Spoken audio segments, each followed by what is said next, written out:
So let's go for it. Om Namo Bhagavate Vasudevaya. Om Namo Bhagavate Vasudevaya. Om Namo Bhagavate Vasudevaya. Name Partasti Kartavyam Trishu Lokeshu Kinchanam Nanavaptam Avaptavyam Vartaivacha Karmani. Translation. Bhakta Johnstedt, Hare Krishna, Prabhu. O son of Pratap, there is no work prescribed for me within all the three planetary systems. Nor am I in want of anything, nor have I a need to obtain anything, and yet I am engaged in prescribed duties. Purport by His Divine Grace A.C. Bhaktivedanta Swami Prabhupada Ki Jai. The Supreme Personality of Godhead is described in the Vedic literatures as follows.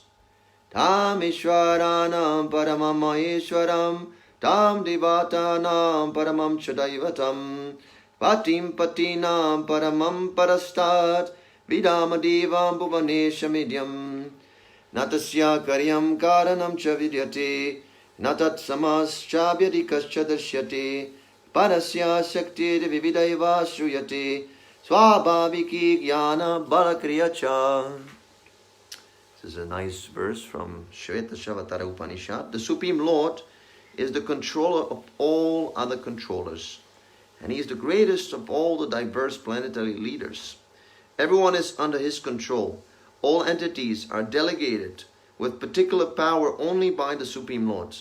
They are not supreme themselves. He is also worshipable by all demigods and is the Supreme Director of all directors.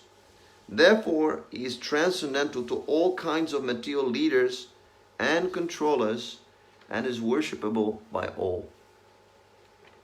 There is no one greater than Him, and He is the supreme cause of all causes. He does not possess a bodily form like that of an ordinary living entity. There is no difference between His body and His soul. He is absolute. All His senses are transcendental. Any one of His senses can perform the action of any other sense. Therefore, no one is greater than Him or equal to Him. His potencies are multifarious, and thus His deeds are automatically performed as a natural sequence. End of quotes. Since everything is in full opulence in the personality of Godhead and is existing in full truth, there is no duty for the Supreme Personality of Godhead to perform. One who must receive the results of work has some designated duty, but one who has nothing to achieve within the three planetary systems certainly has no duty. And yet Lord Krishna is engaged on the battlefield of Kurukshetra as the leader of the Kshatriyas, because the Kshatriyas are duty bound to give protection to the distressed. Although He is above all the regulations of the revealed scriptures, He does not do anything that violates the revealed scriptures. Om Agyan Tirinandasya Jnanajana Shalakayam Chakshunan Minitam Yena Tasmai Shri Gurave Namaha. I was born in the darkness of ignorance, and my spiritual master, His Divine Grace A.C. Bhaktivedanta Swami Prabhupada, has opened my darkened eyes with the torchlight of knowledge. I offer my humble obeisances unto His lotus feet. Jai Srila Prabhupada.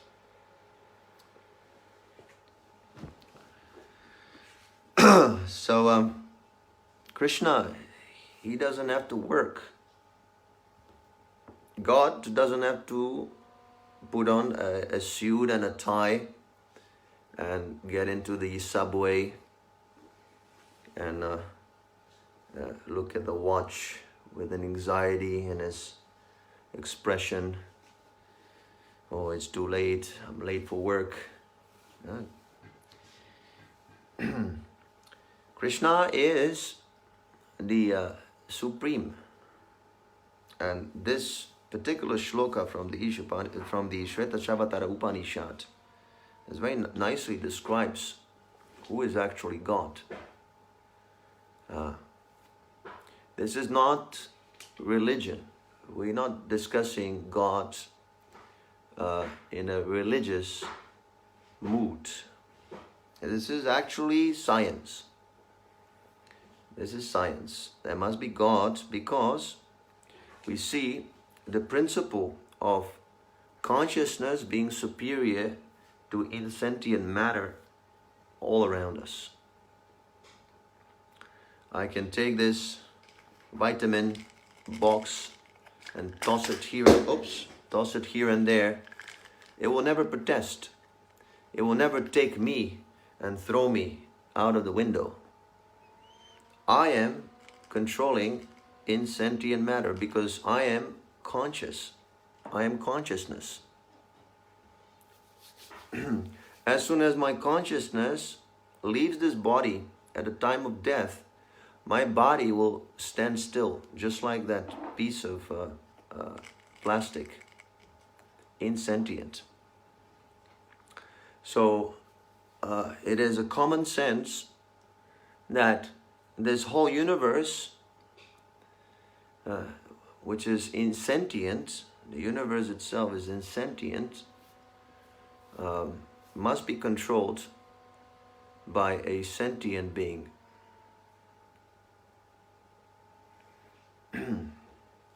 This idea that the universe and everything around us is created out of itself and there is no consciousness behind it is very unscientific. It is an idea that doesn't make any sense. It is a foreign, new idea without any reference to our experience. When we speak of science, we're speaking of something that we can prove. So we can prove that life controls matter. That life or living being controls matter, as I showed you before. Right? I'm completely in charge. I can do this, I can do that. But nowhere in the creation can we see that matter controls life. That we don't see. We become sometimes so much absorbed in matter, we forget this principle that, oh, I am actually superior to matter. I am free. I don't have to do so many things. We try to enjoy our senses to such an extent that we start to think that, oh, I need matter for my life. That is called addiction. We develop different addictions. Just like people who take drugs. There is an addiction. And these people, they think that, oh, if I don't take a drug, I cannot live without a drug. That is actually not the case. The drug is unnecessary.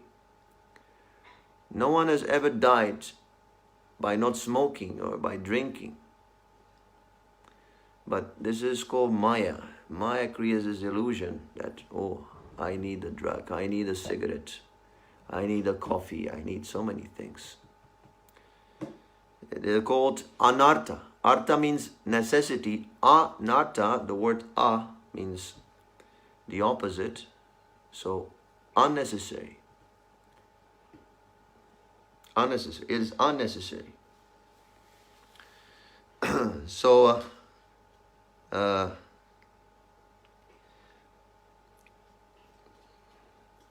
to think that the creation is made by accident is actually blind faith or a religion, fanatical religion.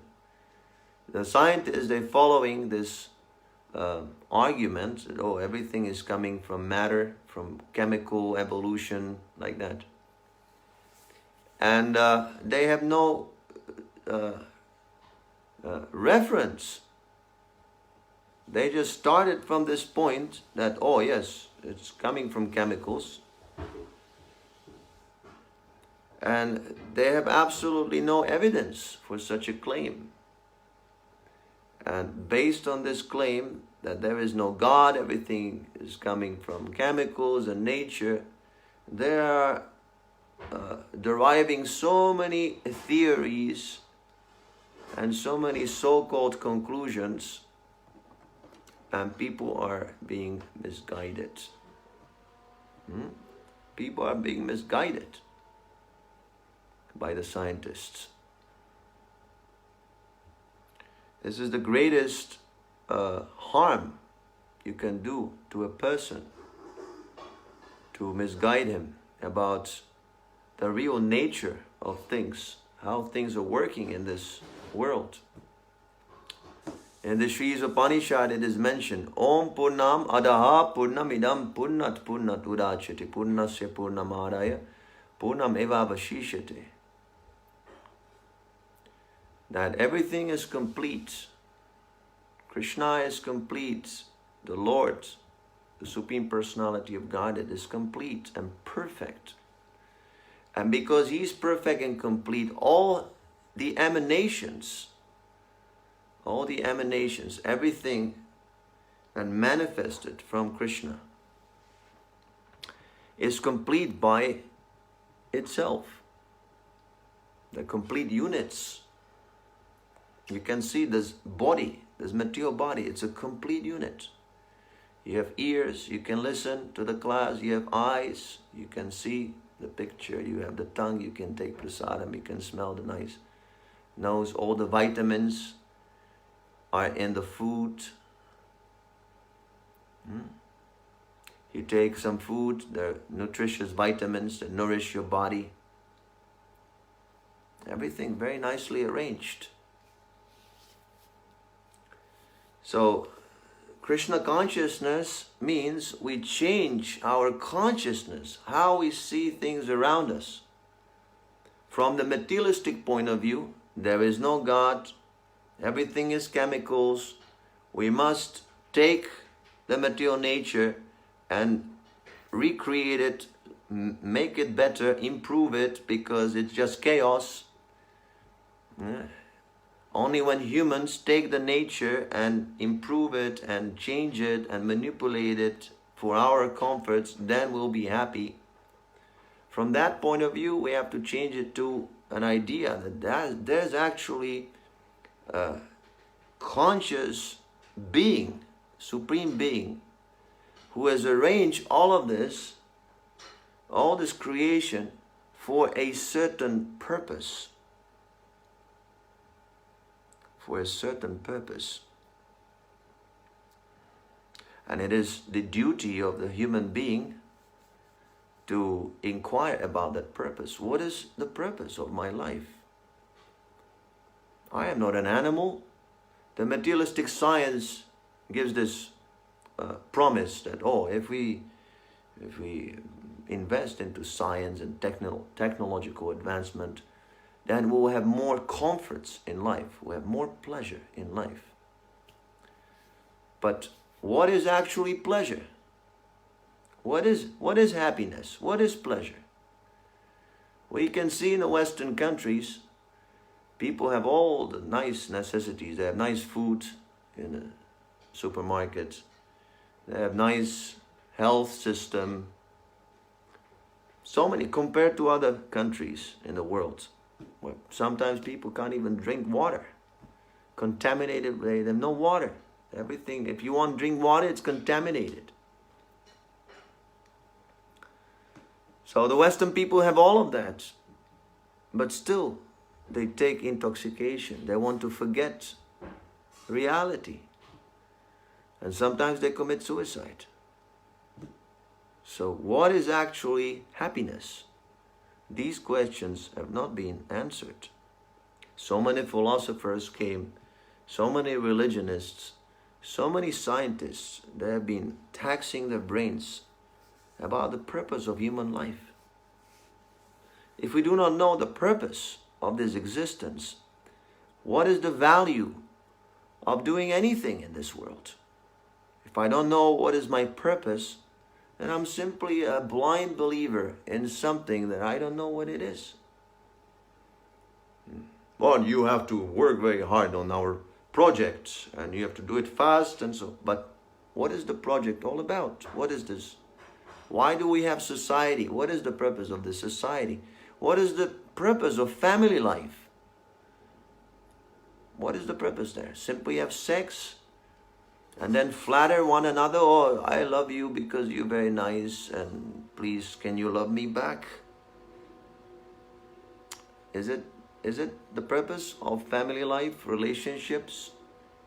Creating a community and a country and a state so you can fight the other states or defend yourself against the other states and compete. When there's the Olympic Games, you can send your team to fight for your country with the other running after some ball, basketball or football.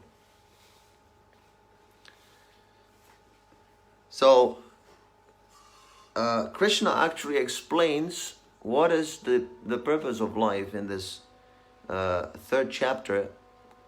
He said the purpose of life is serving. Karma also means work. We have lost so many viewers. There's two philosophical talks here. Anyway, karma means work. So the soul, the pure consciousness,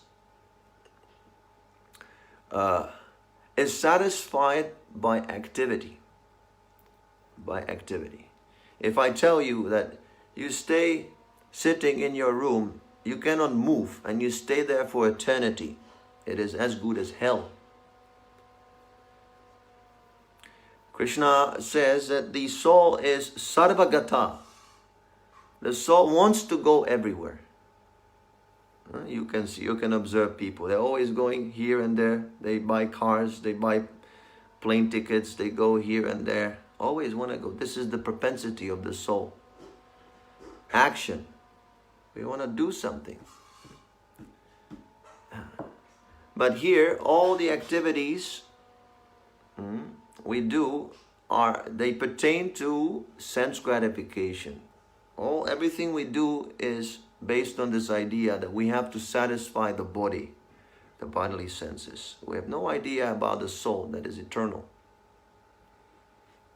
Actually, the soul does not need to eat, does not need to sleep, does not need to mate, does not need to defend itself. It is eternal, full of pleasure and full of knowledge.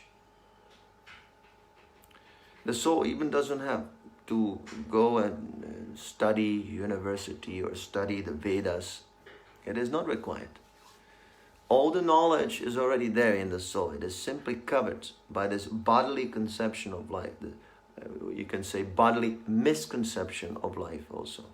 Because it's in misconception. The body changes, you do not change. This is a very, very strong argument. You can challenge any scientist with this argument from the Bhagavad-gita. Simply if you have faith and don't get distracted, you can defeat any professional scientist.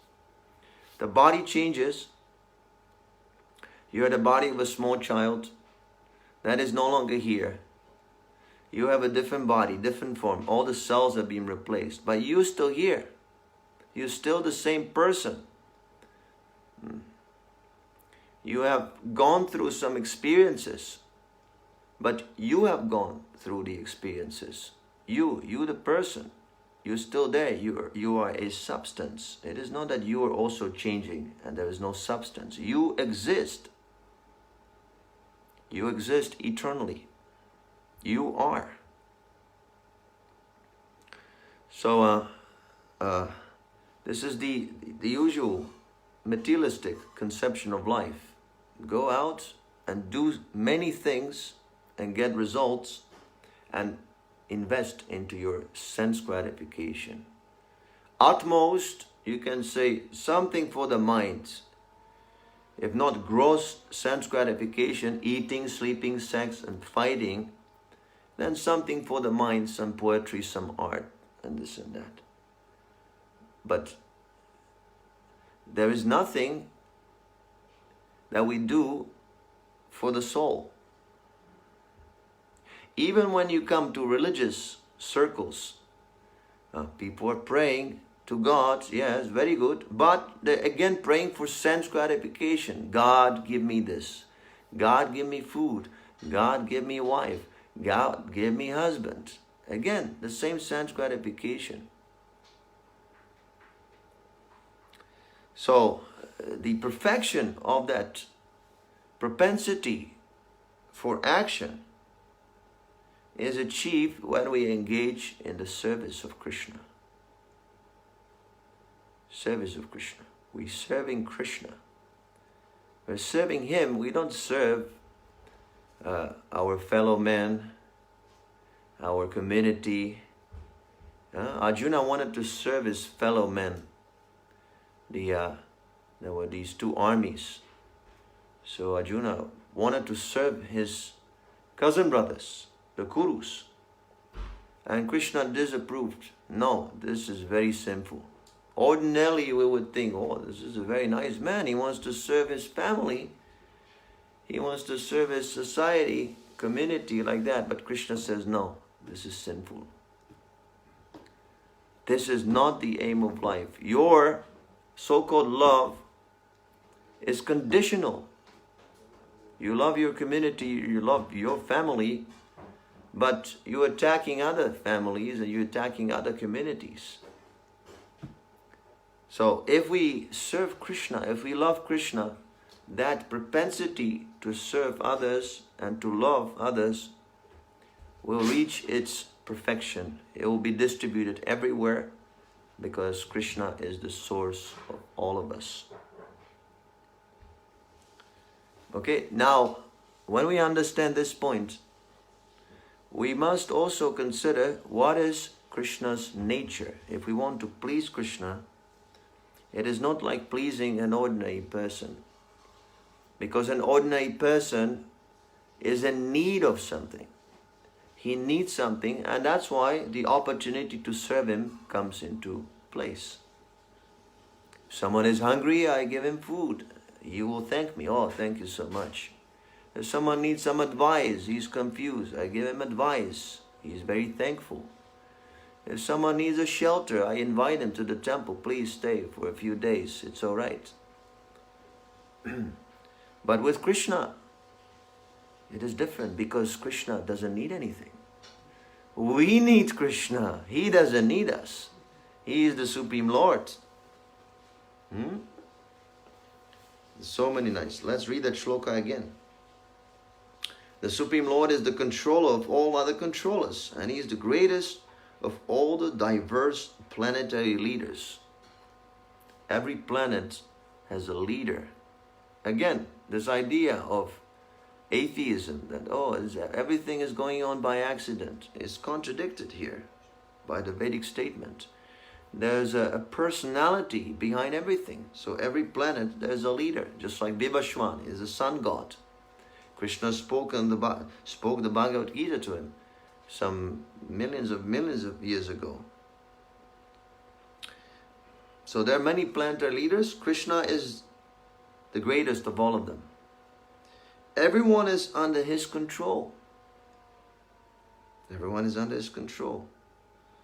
The demigods, they're sending us the resources, water, sun, food, everything that is sent by nature. And behind nature, the controllers of nature, the demigods. But Krishna is the controller of all the demigods. So what does He need? He doesn't need anything. He has everything. All entities are delegated with particular power only by the Supreme Lord. They are not supreme themselves. He is also worshipable by all demigods and is the supreme director of all directors. Hare Krishna. Therefore, He is transcendent to all kinds of material leaders and controllers and is worshipable by all. There is no one greater than Him, and He is the supreme cause of all causes. I remember when I first read this Bhagavad-gita by Srila Prabhupada, I did not believe in God. Actually, God is not a question of belief or disbelief. It's a question of understanding. belief or disbelief is irrelevant. I might believe in God, I might not believe in God. We form our beliefs on some conditional circumstances. So if God is my servant, I believe in God. If God tells me to follow some principle, I don't believe in God anymore. Right? Belief is irrelevant. We must know God scientifically by our developed human intelligence. So when I read Srila Prabhupada's Bhagavad-gita, I did not know God. I thought that this is some kind of a blind belief that people have created, and there is not so much substance in this belief. But when I read Prabhupada's Bhagavad-gita, I became impressed how Srila Prabhupada glorifies God. Prabhupada is the greatest glorifier of God. All these wonderful sentences that Prabhupada puts together in English, which is actually not his first language, they're amazing. Just take the word expression, the Supreme Personality of Godhead. The Supreme Personality of God. It is such a wonderful glorification of God. And you can see every single purport. Prabhupada is glorifying God. So when I read this, I thought, oh, well, if this religion is fanaticism, if there's any fanaticism, then this personality, this Srila Bhaktivedanta Swami, is the greatest fanatic that I've ever met or ever read from. It's true. Even when you listen to conversations with Srila Prabhupada, he's always talking about Krishna. So, if there is God, if there is a process to understand God, why not approach someone who always talks about God and nothing else? For him, God is the only objective. And it is not simply static, it is not limited. I would simply say God, God, God. But Srila Prabhupada is bringing all these nice Vedic statements, from Shveta Shavatara Upanishad and so many others. Srila Prabhupada is introducing us to this Vedic knowledge, vast Vedic knowledge. The Western people are still in a shock because, they have an ego. They think, we're the best, we're the most wonderful, we're the most scientific. But the Vedas contain such concepts that even the Western science still cannot resolve. But the knowledge has been suppressed. The knowledge has been suppressed by the British and many others who are occupying India to exploit the resources. So in order to exploit, they have made up this propaganda that the Vedic scriptures are a recent concoction, and they came after the Bible, which is not the case. The Vedas were written 5,000 years ago. No one has ever heard of Christianity at that time. And the Bhagavad-gita is the essence of all the Vedas. And there are many others. There's the Srimad Bhagavatam. There are the Puranas. Bhagavatam is one of the Puranas. Bhagavad Puranam, we call it. Such a wealth of knowledge about God, about the soul, about the relationship, about karma, about reincarnation, about this material universe also. The different planets are described, the different distances amongst the planets are described in these 5,000-year-old scriptures. The life of an embryo within the mother's womb, how the embryo takes the shape of a blastula. Our Akancha Prabhu, he wrote a nice article, Embryology, in the Srimad Bhagavatam. You can find this on our website if you're interested. How could people know this? This is only observable by a microscope. You cannot understand this, that the embryo takes the shape of a blastula. All described in the Vedic scriptures. Veda means knowledge, science. This is the original science because it is coming from God, from Krishna himself. The Vedas have emanated from the breath of Vishnu, who is Krishna himself. Because Krishna has created this world, that's why he can give a perfect scientific explanation of this world. And these are the Vedic scriptures. Bhagavad-gita is the essence of Vedic scriptures because it is spoken by Krishna himself personally, and Krishna himself explains about himself, how to know him, how to know Krishna.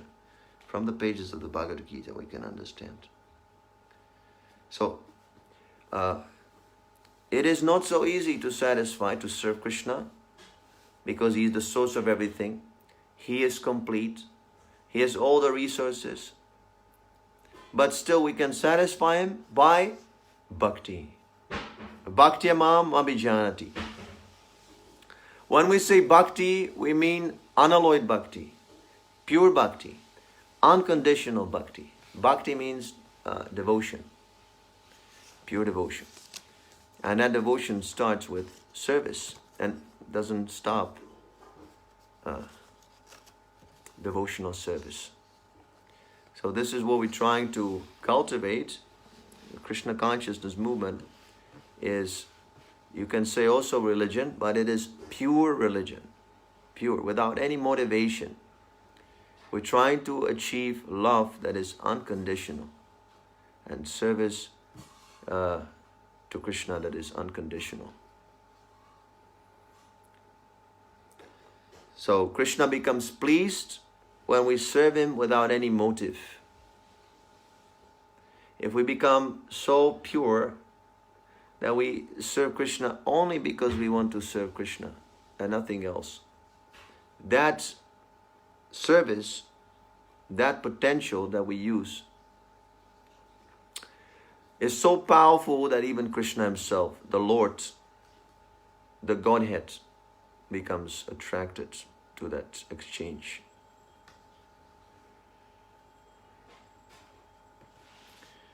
And before we come to that stage, the path of karma yoga is recommended. And Krishna himself comes and pretends to be one of us, to show us the example, how to act. Inaction is always discouraged. We should never be inactive. We, unfortunately, because we have a bad experience from this contaminated service for sense gratification, we've been active, very active, simply looking for results and for sense gratification.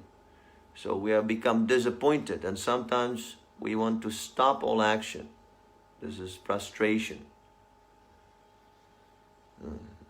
So that we should not do. One cannot exist without activity. Cannot exist. The soul is ever active. So to be inactive is very superficial, very artificial. We should always act. So Krishna is encouraging Arjuna. Act, you must act. Do your duty. Go and fight. We must act. At the same time, we should not act like a nonsense, but we should act for Krishna. Act for Krishna. If we cannot do that purely, then we should dedicate the result of our work to Krishna. This is called karma yoga. Even Krishna doesn't have to follow any rules and regulations. He is the Supreme Lord. He is the controller of all the demigods, all the controllers. He has everything under his grip.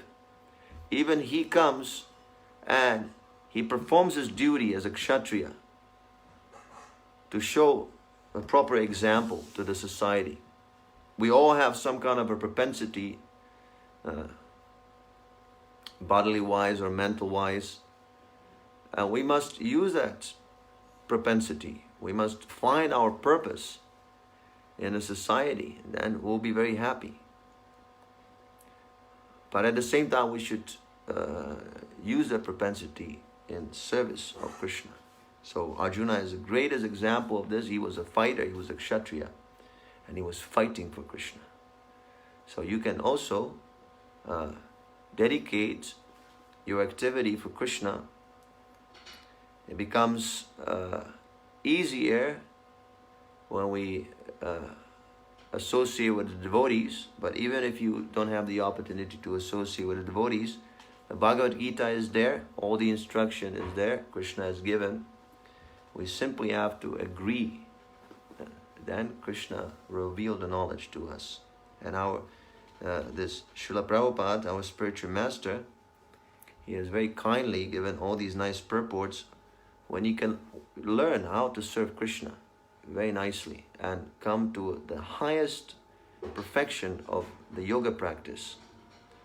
The highest perfection of yoga practice is samadhi. Samadhi means complete absorption. So that samadhi is not, I become absorbed in nothingness. Quite the opposite. I become absorbed in Krishna, the reservoir of all variegatedness, all varieties, of all pleasures. That is the perfection of the yoga practice. We practice that through chanting Krishna's names, the Maha Mantra, Hare Krishna, Krishna Krishna, Hare Hare, Hare Rama, Rama Rama, Hare Hare. It is very easy, anyone can practice. And this is how you can begin your journey back home, back to Krishna.